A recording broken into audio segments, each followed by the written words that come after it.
Basketball Talk Pro.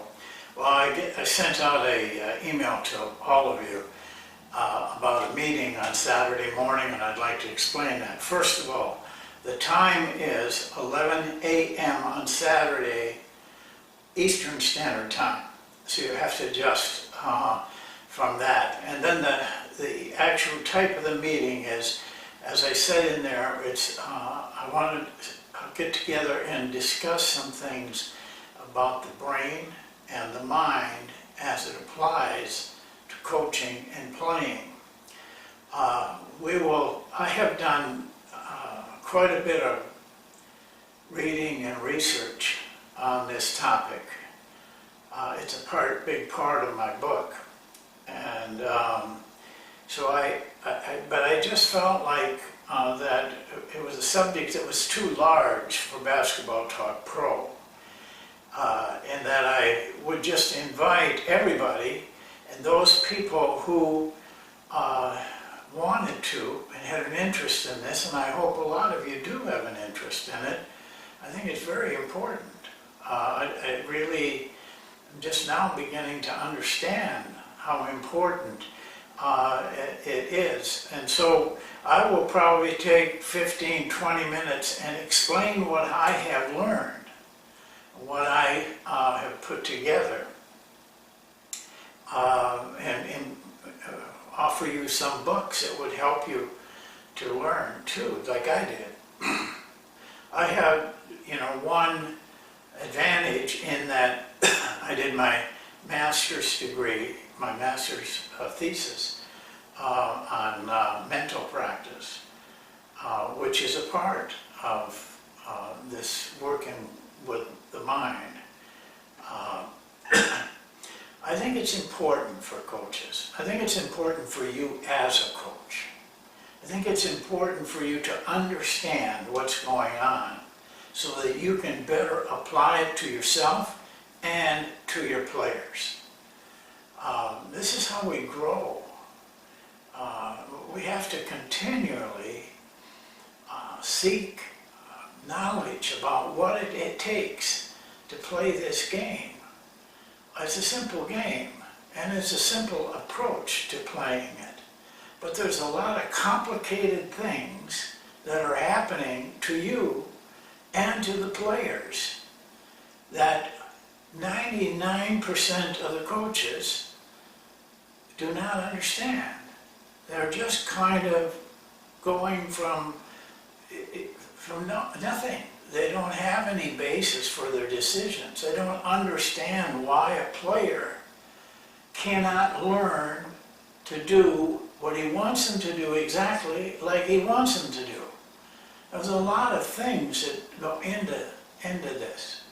So anyway, I really urge you to take the time. Then we'll open it up for questions, and that ends up in discussion, and that's what we are hopeful for. Come to the meeting. Don't feel you have to offer something. That isn't necessary. Just listen. But if you have something to offer, that's good. That doesn't need to be anything.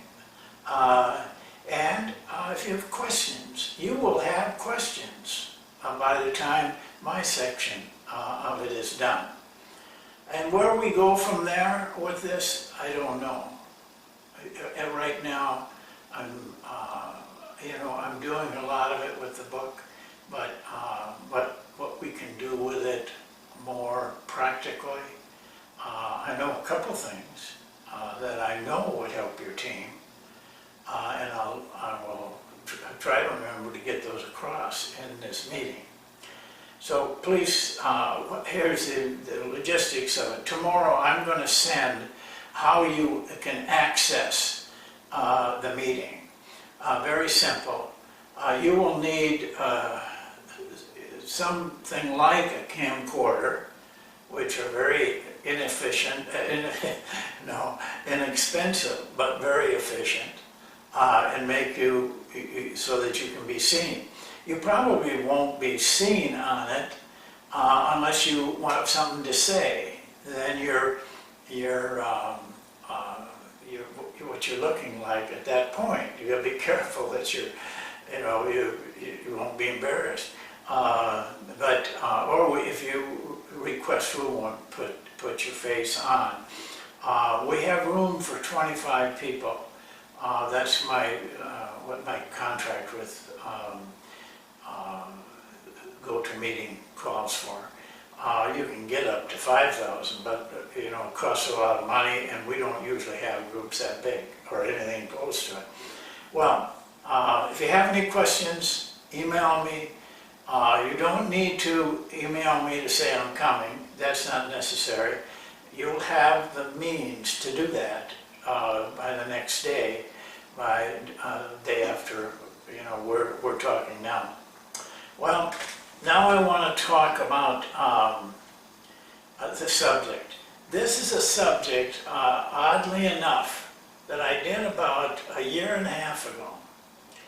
I didn't know exactly I knew what I wanted to get across, but I did not know how coaches would accept it. But the title, and I'm using the same title, but I'll make it, "What Can I Do For You?" Number 2. And a lot of it that I said then, I'm going to say again now. There's a man in Minneapolis, Minnesota, called Harvey Mackay. Harvey is very wealthy businessman, very outstanding businessman, and he wrote a book called How to Swim with the Sharks. It was a tremendously bestseller. In fact, in the Wall Street Journal, they listed, I think it was 10 of the top business books, and his book was one of them. Well, it just happened that I know Harvey Mackay. When I was an assistant at Minnesota, he was a graduate of Minnesota, very successful in his business, and he helped the university in a lot of ways, but he particularly liked basketball. So we worked together for a year that I was there, and I got to know him pretty well. I got to know him well enough so that I had no problem calling him on the phone at night and asking his advice. But he had a knack, had sparkling blue eyes and a great smile, and he just had a knack of getting things done. But he would say to you, and he told me the story of how he came about it. His father told him that in order to succeed, you need to know and have relationships with a lot of people. It must become your friends. And he told him, so when you meet somebody new, get their name and their phone number, and ask them then, what can I do for you? And regardless of what the situation is, get that across to them. And then after that, keep that number and that name and creatively find ways to get back to him and relate to him. Harvey told me, and I'm not sure he originated this statement, but we were talking about this very thing, how having people that you know, they call it networking now, but I think it's different than the way Harvey was. Harvey was trying to develop a relationship, not get them to give him something. And but he told me that if his house was on fire, first thing he would get his family out, but the next thing he'd take with him is his Rolodex.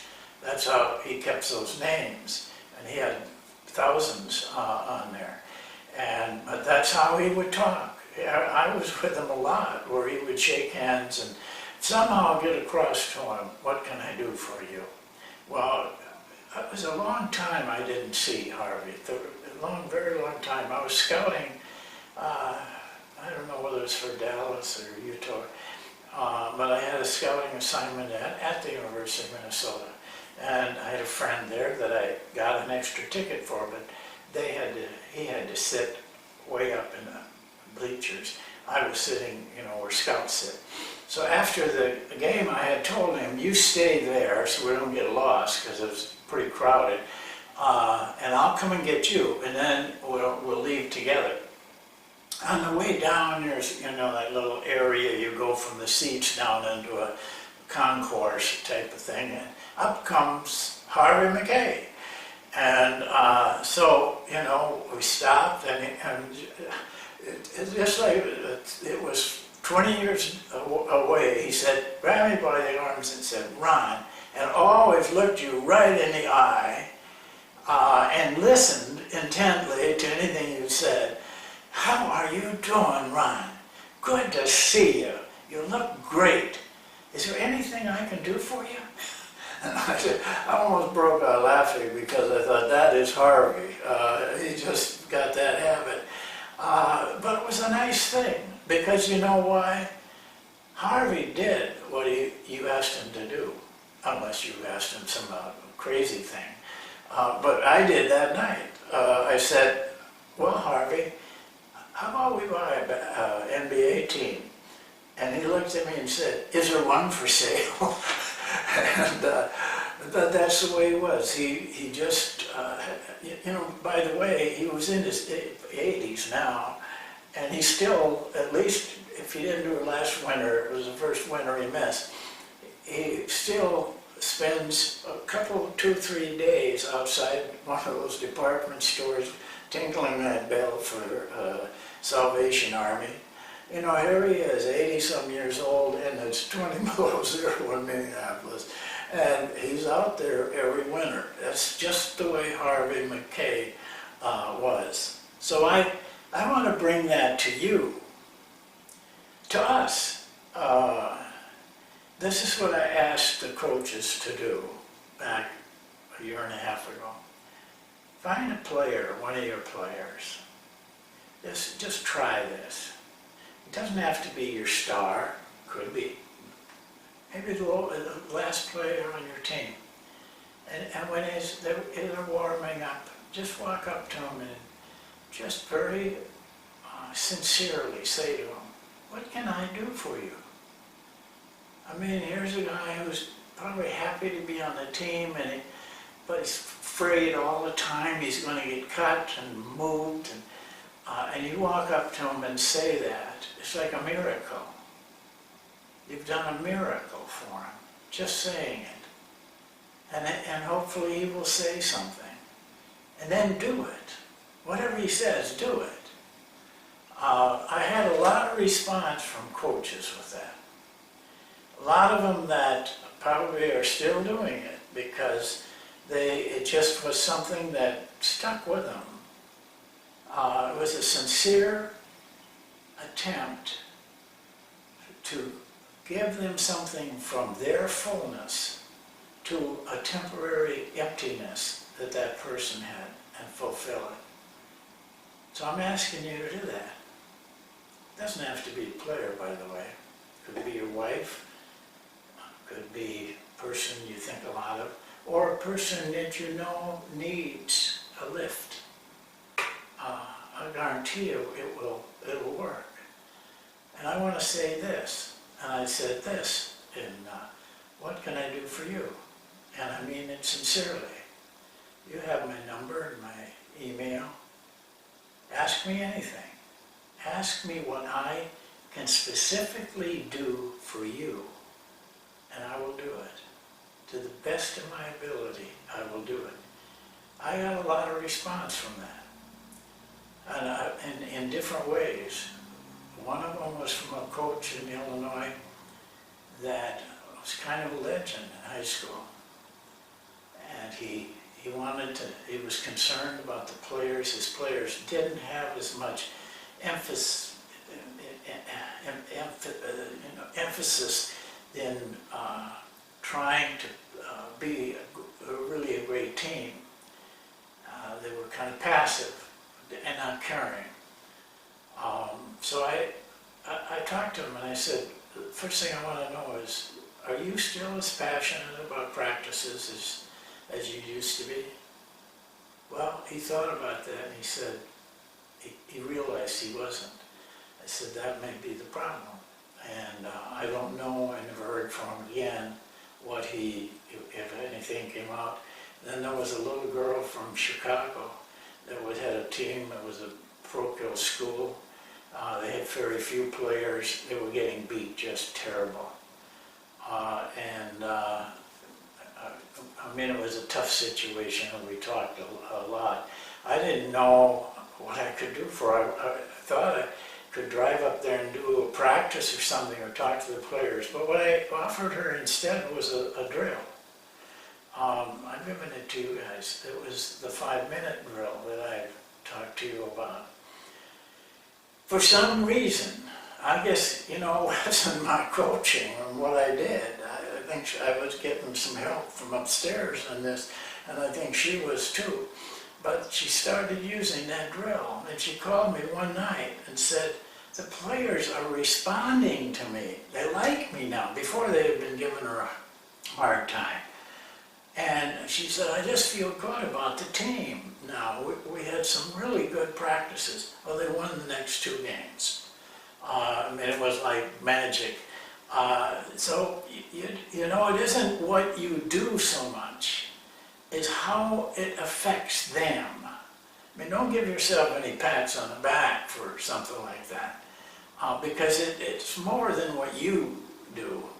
There's a lot of things that are taking place. So let's try it. You call me, email me. If I'm asking you to do it, I expect to do it, and I will do it. But you do it first. You do it also, and that will make you a better person, and the person that's receiving it will be better for it. Thank you, and we'll see you next time.